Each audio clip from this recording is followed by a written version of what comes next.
Donc par rapport aux services attendus par rapport à ce sol vivant, les deux premiers, alors Thierry l'a annoncé, dans la première partie, là, les 0,4 ans, c'est notamment les collectivités qui nous demandent d'améliorer un certain nombre de choses. Et ça a été un peu le point de départ pour le projet Solanco, enfin Olivier pourra revenir dessus. Et notamment par rapport donc, aux deux éléments, donc perméabilité du sol et diminuer l'érosion. Donc cette année, la Durdan a encore débordé, voilà, donc c'est pas gagné encore pour l'instant. Et puis d'un point de vue agriculteur aussi, voilà, faire les choses pour le bassin versant c'est important, mais dans ce projet Solanco, il y avait aussi la durabilité des exploitations agricoles qui est en jeu. Et donc pour les agriculteurs, notamment améliorer tout ce qui est structure du sol et la partie rendement, donc aussi bien en termes de quantité, mais aussi de qualité. Et surtout à la fin, par rapport au projet Solanco, c'était bien aussi une durabilité économique. Faire de l'agriculture de conservation, oui, mais il faut qu'en termes de durabilité, ça perdure. Voilà. Quand on a démarré en fait Solanco en 2013, c'est un peu comme Guillaume tout à l'heure qui disait qu'on a démarré en même temps finalement. On a démarré sur une injonction des bassins versants locaux. La rivière s'appelle la Durdan. Après la récolte 2012 de pommes de terre, il y avait eu beaucoup d'érosion, suite aux pommes de terre. Et donc les producteurs avaient été convoqués en juin 2013, si je me souviens bien. Sur la moitié des producteurs qui s'étaient déplacés, en fait, on est 5 à se dire, bon, voilà, on va essayer de changer les choses, avant que l'administration nous bloque, nous mette des réglementations préfectorales. Voilà. Il s'avère que l'érosion, donc on a commencé à faire l'agriculture de conservation dès 2013 pour moi, enfin le semi-direct, et les couvertures. Très vite l'érosion disparaît. En 2 ans, on peut dire que le problème des coulées de limon sur la chaussée disparaît, et les ravines dans les parcelles, il en reste encore un petit peu cette année, mais la pluviométrie est très forte. Et donc c'est déjà un problème qui se résout de lui-même et rapidement. Effectivement, ça saute aux yeux, même en ce moment quand on traverse la campagne dans les environs, puisque il y a 2 semaines maintenant, on a eu juste 35 mm un lundi matin, mais qui sont arrivés sur 3h30. Et tous les centres-bourgs des villages ont été submergés par une vague de boue, quoi. Donc moi j'ai un voisin qui m'a croisé, que j'ai croisé l'après-midi de cet événement, qui m'a dit « Ah non, chez toi il n'a pas plu, alors que chez moi c'est fou, ça s'est arrêté vraiment à tes parcelles, quoi. » Oui, c'est ça, exactement. Voilà, bon. Ça sert aussi à juguler la pluviométrie en fait, il faut quand même le dire.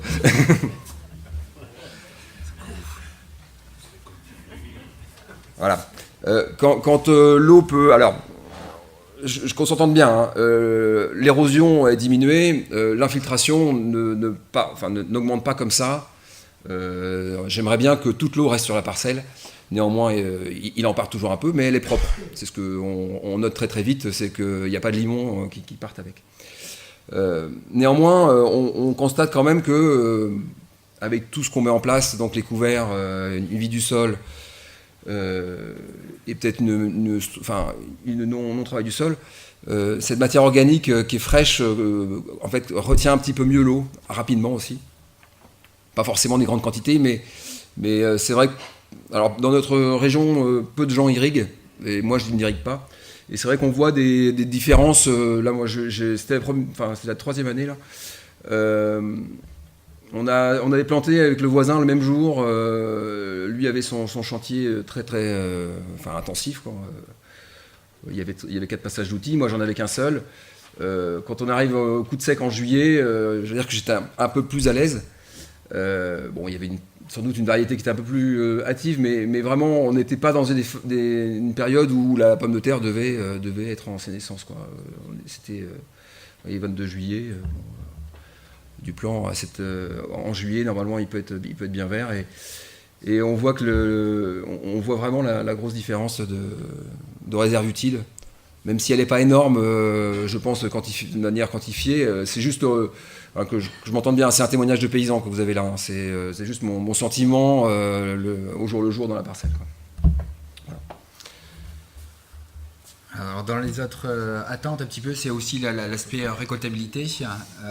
Donc des chantiers d'arrachage qui se passent généralement nettement mieux dans les systèmes en agriculture de conservation, ça c'est des choses qui sautent aux yeux.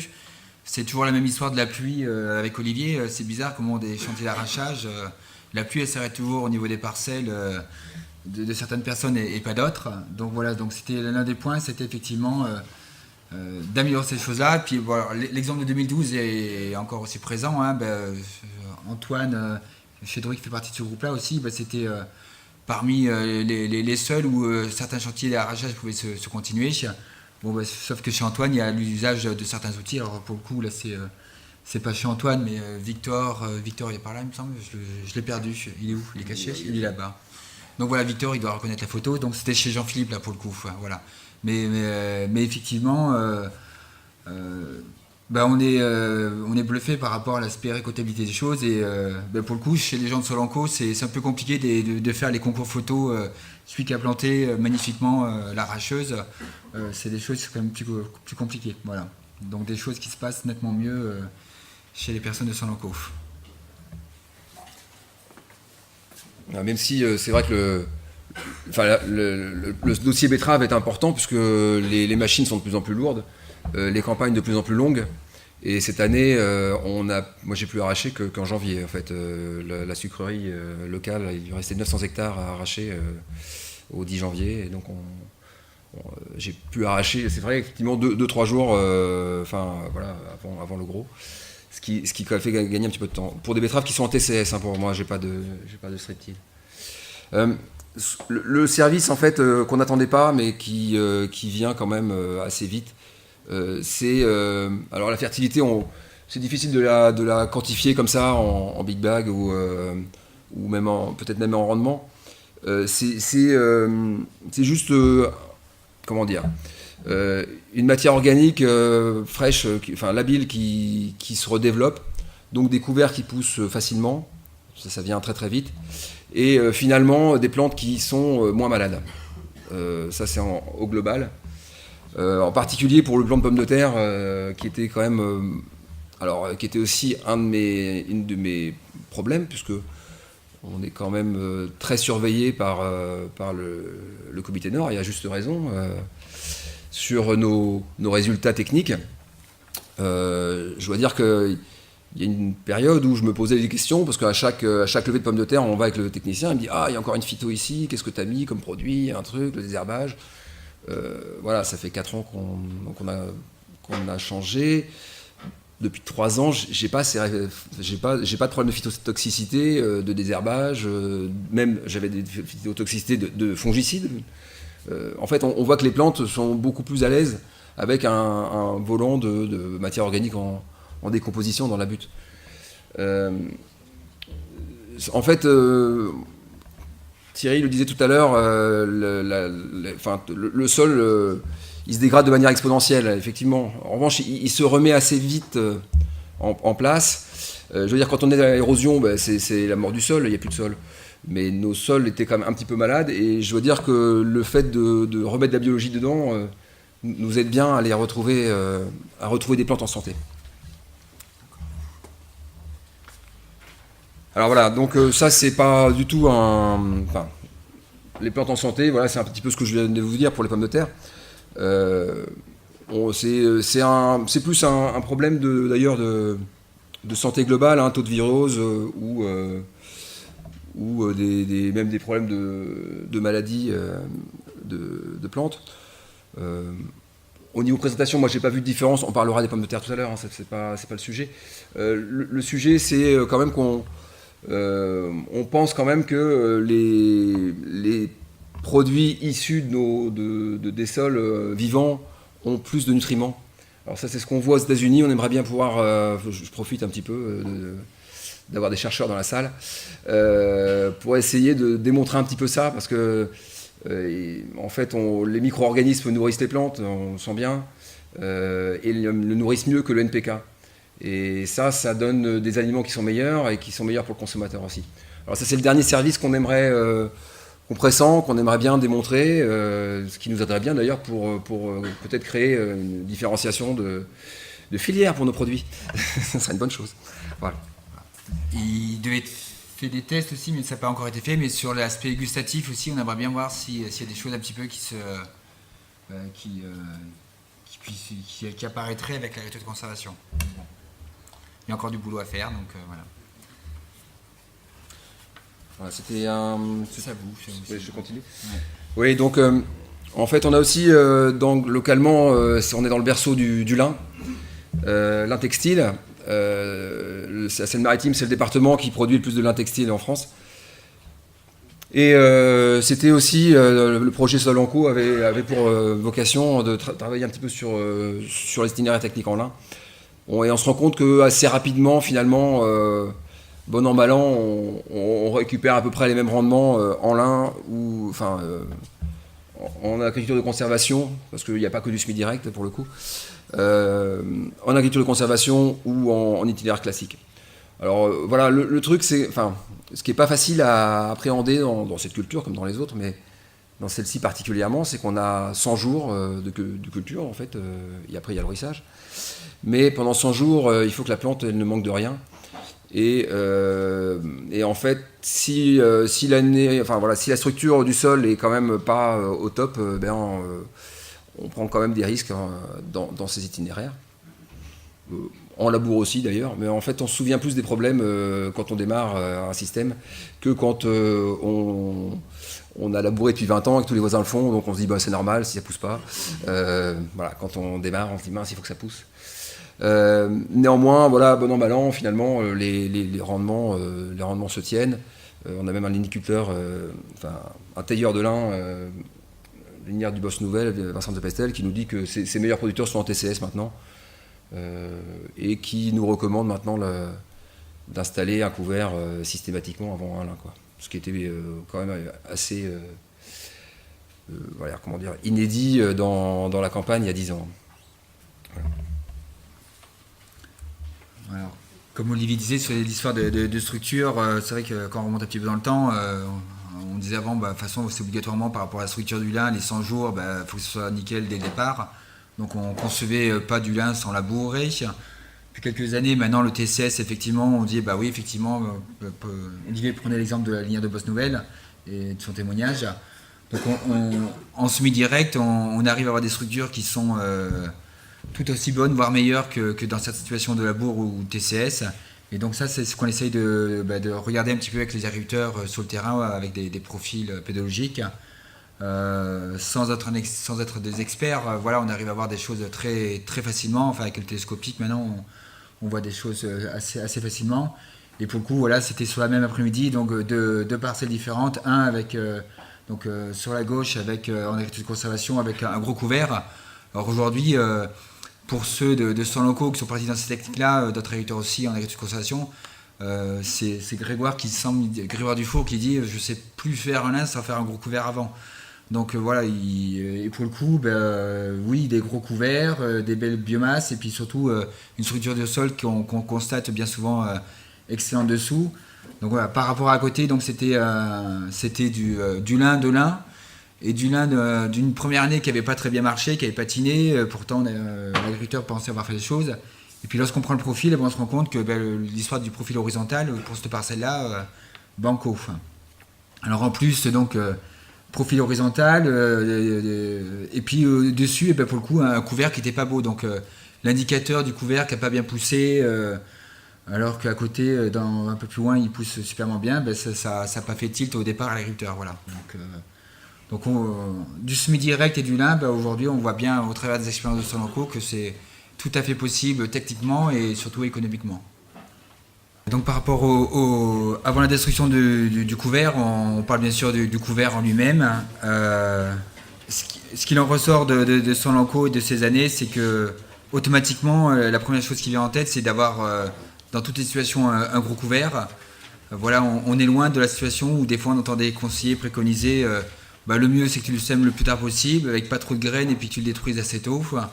Avec Solanco, je dirais que c'est un peu l'inverse. Malgré tout, avec des destructions qui soient plutôt anticipées quand on sent que ça devient trop ligneux ou que les graines apparaissent, plutôt après les fêtes parce qu'avant ils n'ont pas le temps. Et puis l'usage des rouleaux qui s'est quand même beaucoup développé au travers de ce groupe-là. Oui. En fait, la question de destruction, elle arrive. C'est vrai que faut se poser la question très très vite au moment de la composition du couvert, parce que on peut pas. C'est facile de détruire un couvert quand il est judicieusement choisi. Mais bon, après voilà, c'est pas toujours simple. C'est-à-dire qu'un couvert qui est homogène où toutes les espèces montent à graines, je parle toujours de mélange, parce que on arrive. Je crois que maintenant tout le monde est en mélange dans Solanco.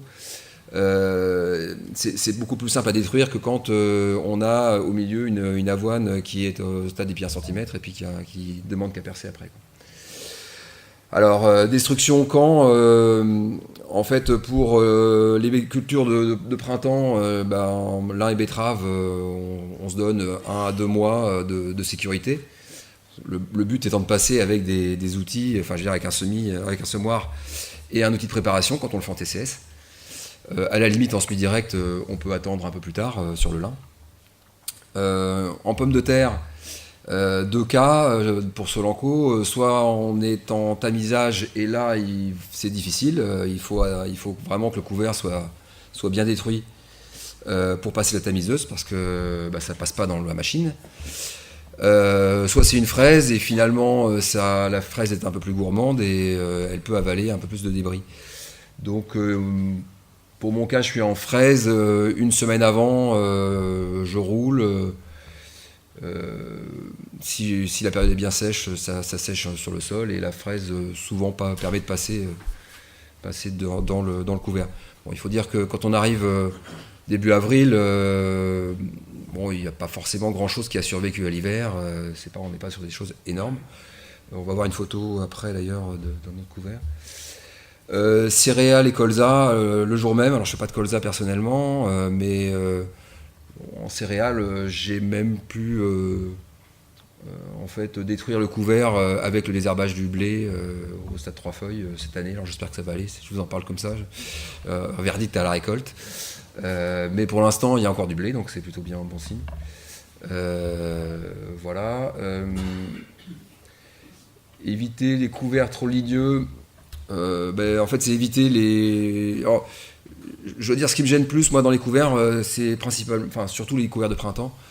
C'est les plateaux de talage, en fait. Les plateaux de talage des céréales ou des repousses de céréales ou des graminées. Qui ont du mal à passer dans les outils de transformation de sol ou dans la fraise par exemple et ça pose des problèmes mécaniques en fait. On bute sur des problèmes mécaniques. Les couverts trop ligneux, alors ils peuvent consommer de l'azote quand c'est du TCS, puisqu'en fait on se rend compte que finalement quand on laisse un débris ligneux sur le sol mais qu'on n'y touche pas, qui ne se mélange pas, il n'y a pas tellement de fin d'azote. En revanche, dès qu'on le mélange avec le sol, on peut avoir des phénomènes de fin d'azote qui peuvent être assez brutaux. Évidemment, vigilance à la montée à la montée à graines de certains couverts. Le cas des radis peut être très embêtant. Il y en a d'autres, les avoines aussi. Bon, après, il faut quand même raison garder la viabilité des graines. L'hiver n'est pas la même que l'été, et donc voilà, quand passé le mois de novembre, il y a peu de chances quand même que les graines soient viables. Éviter les moutardes low cost qui nous mènent aussi d'autres graines peut-être dans le mélange. Et surtout harmoniser les précocités. Alors ça c'est le point clé. On a du mal à avoir en fait surtout quand on veut composer ces mélanges, ne serait-ce que l'information de précocité. Alors on commence à l'avoir pour les moutardes. Pour les radis, en fait, l'information n'est pas disponible. Cette année, on m'a livré une variété qui s'appelait Minnow Early, je crois, en me disant que c'était un radis tardif. En anglais, ça me paraît pas très clair, mais voilà, c'est un flou artistique. On m'a dit non, mais ça n'existe pas le critère tardivité sur les radis. Bon, ok. Donc il y a un gros travail à faire encore avec les semenciers pour disposer de catalogues cohérents, d'aller jusqu'à la variété des espèces, quoi. Voilà. L'instruction, voilà, c'était une. Je vous ai mis une photo là qui est sur une parcelle où je devais faire des pommes de terre. J'avais semé un couvert après un maïs en silage, donc fin octobre, avec un semoir Vertigny à l'époque, on se met en semoir direct. J'ai mis radis et des pois d'hiver. Vu la quantité de biomasse, j'y suis allé voir plusieurs fois pendant l'hiver, je n'étais pas très inquiet sur la destruction. Et en fait, quand je suis arrivé fin avril, il a fallu mettre le broyeur parce que voilà, je ne pouvais pas passer ça dans la fraise, quoi. La difficulté, c'est qu'en fait, une fois que le chantier de plantation, de tamisage, de plantation et de préparation de sol est dans la parcelle, une fois que la fraise est là-dedans, c'est difficile de dire maintenant je broie, quoi. Donc voilà, après c'est du ressenti agriculteur, quoi. En dessous, c'était un sorgho qu'on a pu faire, semer début janvier après une orge qui a été récoltée tôt. Parfois des espèces tropicales, même en Pays de Caux, peuvent pousser dans les bonnes conditions, quoi. Enfin, voilà, il y a du tournesol en fleurs chaque année dans Pays de Caux. Il y a du tournesol en fleurs chaque année dans Pays de Caux, oui, ça c'est clair. Donc voilà, toujours des grosses biomasses, c'est un petit peu le retour d'expérience, effectivement. Et lorsqu'on fait des démos de destruction des couverts, il y en a chaque année plein. Et chaque année, on se rend compte que lorsqu'on a des parcelles à détruire, on arrive avec le rouleau FACA. C'était le cas en 2016 pour un bac où on devait intervenir pour détruire un couvert. Et lorsqu'on arrive, le couvert il fait 20-30 cm de haut et on sait pertinemment qu'avec le rouleau on ne va pas arriver à faire grand chose. Et puis même avec tous les outils qui étaient présentés ce jour-là, on n'arrive à rien faire. Donc voilà, on sait que lorsqu'on veut détruire un couvert, il faut une grosse biomasse. Et malheureusement, dans de nombreux cas, on arrive, il y a 3 fois rien et on sait qu'on ne va pas arriver à détruire. Et on sait que les graminées vont rester là et on sait qu'on va devoir encore les gérer à la sortie d'hiver. Donc voilà. Et puis lorsqu'on organise un petit peu des choses plus en interne avec des gens qui ont pris conscience que le gros couvert est une solution, lorsqu'on arrive avec les différents outils, on a un beau couvert. Là, donc c'était chez Antoine au mois de novembre dernier à Goderville. Et pour le coup, on avait des beaux couverts et on sait que le travail qu'on va faire avec les différents outils, on va arriver en sortie d'hiver. Donc ça c'était le 6 janvier, il y a quelques temps, il y a un mois. Le couvert il est détruit en fait. Voilà, on a réussi à faire du beau travail parce qu'on avait en tête la première chose qui est importante, c'est de dire il faut maximiser le couvert végétal. Plus il sera beau, plus il sera facile à détruire. Voilà, et ça on a du mal à faire comprendre à un grand nombre d'agriculteurs, dire que voilà, la solution du couvert, les solutions c'est la biomasse. Donc ça c'est vous Olivier. Donc sur l'histoire un petit peu des graminées qui étaient un petit peu compliquées à détruire. Ouais, d'ailleurs, Benoît est dans la salle, je crois qu'il pourrait presque commenter ce diapo. Je ne vois plus Benoît. Voilà. Oui, c'était sur une destruction tardive de couvert, c'est ça. En 2015, j'étais dans le même cas que toi d'ailleurs, les photos n'étaient pas prises. Mais en fait, on s'est retrouvé avec on n'a pas pu passer de l'hiver, on est arrivé tard avec des repousses principalement d'avoine. Et en une semaine, on a quand même du mal à détruire pour faire passer un semoir en TCS, surtout quand on a un semoir à soc et un combiné à soc, qui était mon cas également, comme Benoît, comme toi, je crois. Bon, voilà. Au bout du compte, quand on fait le TCS, et finalement, en plus, on a l'impact destruction tardive, donc la fin d'azote, mulchage, pas forcément un contact graine-sol qui est bon, donc on a aussi une perte en rendement du lin pour le coup.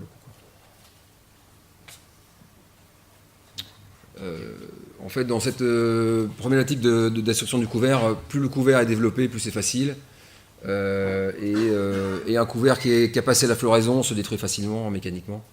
En revanche, les autres stades auparavant, ça peut être très compliqué, quoi. Pour éviter la destruction chimique, parce qu'évidemment, en dernier lieu, il y a toujours le glyphosate, encore, et d'autres molécules.